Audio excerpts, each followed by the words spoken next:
You've heard the story of Lazarus before, a resurrection moment that Jesus uses to prove that God can overturn what always was into something that no one ever thought could be. It's a good story. It's unbelievable to most of us, but it's still a good story just the same. Our faith tries to allow us to believe that such a thing is possible, but this story is difficult to comprehend. Unlike the resurrection story of Jesus, which we'll hear in a couple of weeks, this story involves a physical resurrection of the body, not the resurrection of the soul to the spiritual plane. Where death was certain for Lazarus, it had been 4 days, and many of our ancestors believed that the soul left the body after 3 days.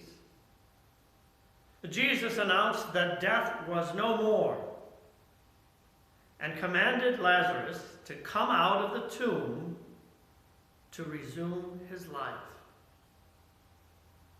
It was the ultimate miracle overturning the laws of nature.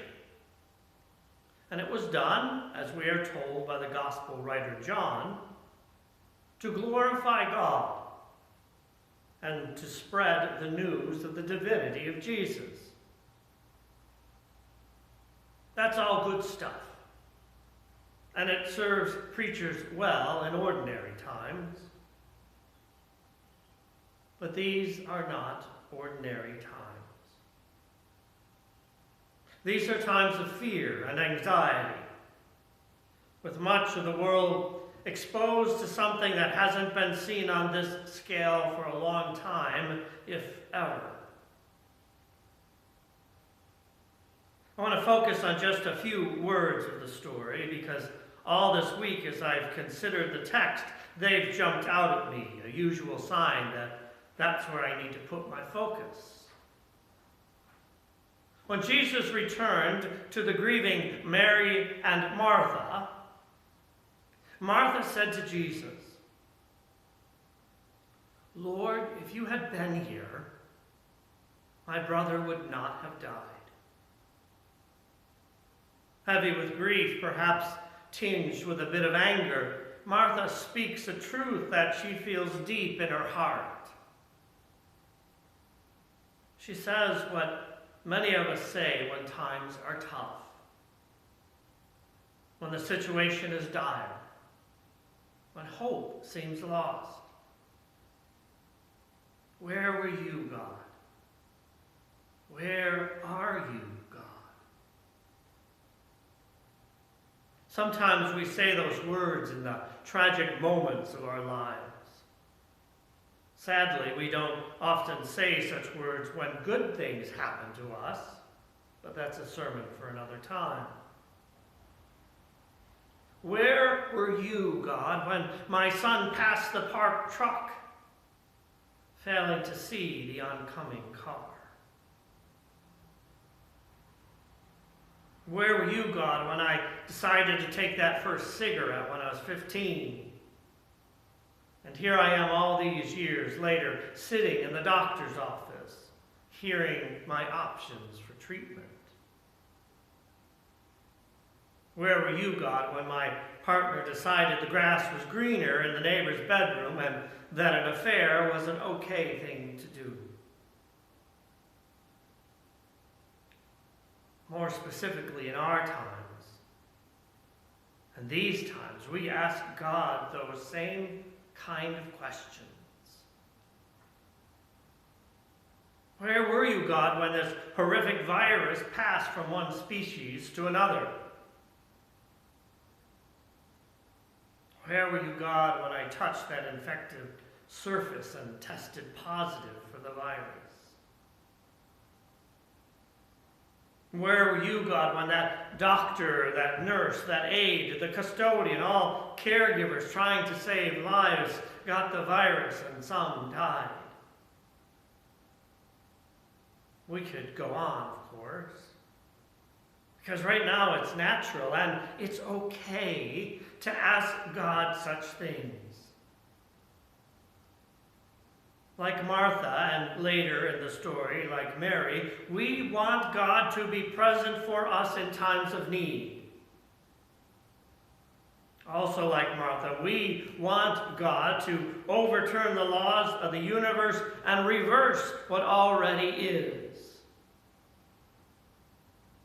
Martha asked Jesus to change death into life. For us today, stop the virus from spreading or kill it altogether. The troubling part of the story of Lazarus is that it is not a story that we should come to expect when it comes to our relationship with God. While the enormity of the story glorifies God, it sets up an unrealistic expectation of what our relationship with God looks like. Mary got her prayer answered, even as she knew it was a bit manipulative. Remember, she told Jesus that even now he could do something. Even now. Even after death. And Jesus responded through a prayer of his own, and God interceded in human life. A rare exception to God's relationship with humanity. We don't expect that in our time. Not the direct intervention of God, though I know that many will not agree with me. We can, however, and here's the good news and here's the hope, we can expect that God will provide, and God has provided, all of the tools we need to cope with and conquer this virus and whatever we might be dealing with. That's how God generally relates with God's human creation. Long ago, free will forever determined our relationship with God. But that wasn't before God equipped us to live full and happy lives, ready to do battle with whatever stood in the way of joy. Some of you have reached out this week to share stories of God moments. Those times when God winked at you as a reminder that God is as present as ever. And that goodness exists even in the worst of times. I see God moments as a byproduct of using our tools to further the good and repel the bad. But I also know that tools do little good sitting in a toolbox. A shiny hammer that shows no sign of wear means it's been little used. A saw with clean teeth and no marks on the blade tells me that it's been safely kept from service. The tools that I like to see are the ones that hang from the carpenter's belt. A hammer with the oil of his hands embedded in the wood. A saw that shows the back and forth of creation, those dark marks and streaks that develop on a saw's blade, indicating that 1,000 cuts have been made, and from those cuts, a new creation. A chisel that notches the wood for a perfect fit. One that only can be made by a craft person's eye. God has given us all the tools that we need to live joyful lives. And God has, long before any of this pandemic stuff entered our consciousness, God has equipped the world with the tools to fight whatever it encounters. I see all of those who work in healthcare as part of that toolbox. Those dedicated, exhausted, at-risk partners who are caring for us during this time. And if you haven't thanked someone in the healthcare field, now is the time to do so. I see research chemists as a tool from God. Those with minds that think outside the proverbial box for a way to treat and ultimately inoculate against this virus.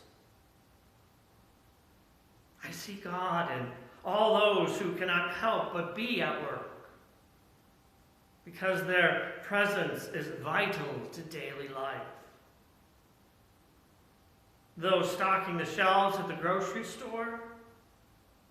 A month ago, did you consider such individuals heroes? How about those who keep the internet humming along? Dare we consider these days how we wouldn't respond without our access to Netflix or Disney Plus,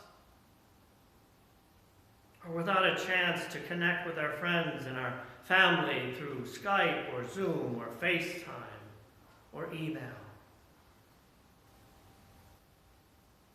My friends, I realize that this is an anxious time. We are in a time of grief that will seem endless for some time yet to come. And no one knows how long. My advice to you is simple, or some might even call it simplistic. Be present for this day. Fully present today. Matthew 6, verse 34 tells us, "So do not worry about tomorrow. Let tomorrow worry about itself." Living faithfully is a large enough task for today. That's good advice for any time, but especially important to us today. I will add, however, that we need to vision the outcome we desire as well. A vision where health and peace will reign, where a new heaven and a new earth will come as a result of our victory over this virus, and along with it, a sense of renewal for our families, our friends, and ourselves, and quite possibly a renewed relationship with God as well. That I see as a vision for the times to come. If you are struggling emotionally during these times, New York State has set up a helpline where you can talk with a trained mental health counselor. It is free, staffed by thousands of volunteers. Call 1-844-863-9314. That's 1-844-863-9314. Pray for yourself. Pray for your family and friends. And indeed, pray for all the world. No matter what faith, what depth of belief in God or a higher power, because we are all in this together. And find moments of peace and joy where you can.